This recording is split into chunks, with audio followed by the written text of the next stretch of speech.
दोस्तों एनएससी और बीएससी ने फाइनली सुज़लोन और उसकी सब्सिडरी एसटीएसएल यानी सुज़लोन ग्लोबल सर्विस लिमिटेड के मर्जर को अप्रूव कर दिया है। ये एक बड़ा डेवलपमेंट है, लेकिन इसके पीछे की कहानी और भी इंटरेस्टिंग है। दोस्तों, अगर आप हमारा चैनल पर नए हैं तो चैनल को ज़रूर सब्सक्राइब कीजिए, क्योंकि आपको यहाँ मिलेगा फाइनेंशियल न्यूज़ का असली मतलब बिना किसी कंफ्यूजन के। चलिए सबसे पहले टाइमलाइन समझते हैं। दोस्तों, सुज़लोन ने मई 2024 में अनाउंस किया था कि वो अपनी 100% ओन सब्सिडरी एसडीएसएल यानी सुज़लोन ग्लोबल सर्विस लिमिटेड को मर्ज करेगा। इसका अपॉइंटेड डेट रखी गई थी 15 अगस्त 2024। मतलब कि चाहे लीगल अप्रूवल्स बाद में मिले, मर्जर को इफेक्टिव उसी डेट से माना जाएगा। इसी वजह से फाइनेंशियल ईयर 2024-25 के फाइनेंशियल रिजल्ट्स में एसजीएसएल का पूरा कंट्रीब्यूशन ऑलरेडी इंक्लूडेड है। रेवेन्यू और प्रॉफिट दोनों ऑलरेडी कंबाइन हो चुका है। तो जब फाइनेंशियल में मर्जर रिफ्लेक्ट हो रहा था, फिर एनएससी और बीएससी की अप्रूवल की क्या जरूरत थी? दोस्तों, सेबी का रूल्स के अकॉर्डिंग किसी भी लिस्टेड कंपनी को अगर अपने ग्रुप में मर्ज करना है तो उसके लिए स्टॉक एक्सचेंजेस से नो ऑब्जेक्शन सर्टिफिकेट यानी एनओसी लेना मैंडेटरी होता है। यह अप्रूवल इंश्योर करता है कि मर्जर ट्रांसपेरेंट है, शेयर होल्डर के राइट्स प्रोटेक्टेड है और कोई लीगल कॉम्प्लायंस ब्रेक नहीं हो रहा है। जुलाई 2025 में एनएससी और बीएससी दोनों ने सुज़लोन के अप्रूवल को ग्रीन सिग्नल दे दिया और अब सुज़लोन फाइनल एनसीएलटी यानी national company law tribunal order को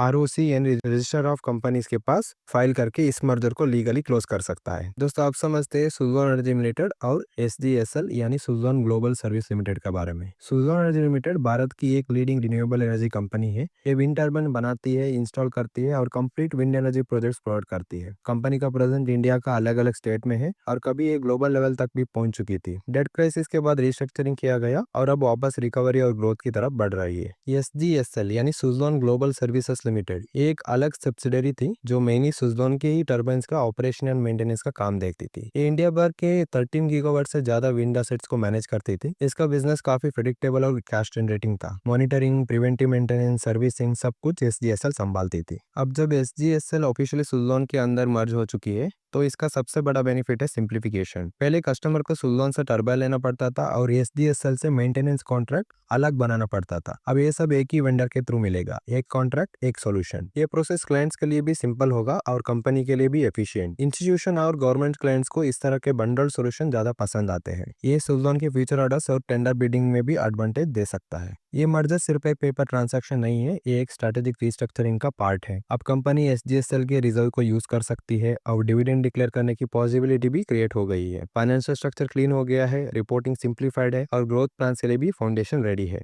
तो दोस्तों, सुज़लोन एसजीएसएल मर्जर की अप्रूवल एक और स्ट्रॉन्ग स्टेप है कंपनी का रिवाइवल प्लान में। अब बिजनेस और भी इंटीग्रेटेड हो गया है, जो सुज़लोन के लिए लॉन्ग टर्म में एक पॉजिटिव मूव साबित हो सकता है। आपको क्या लगता है, क्या सुज़लोन कमबैक करेगा? कमेंट करके बताइए। और अगर आपको वीडियो पसंद आया हो तो जरूर लाइक कीजिए और ऐसे ही स्टॉक मार्केट इनसाइट के लिए हमारे चैनल को जरूर सब्सक्राइब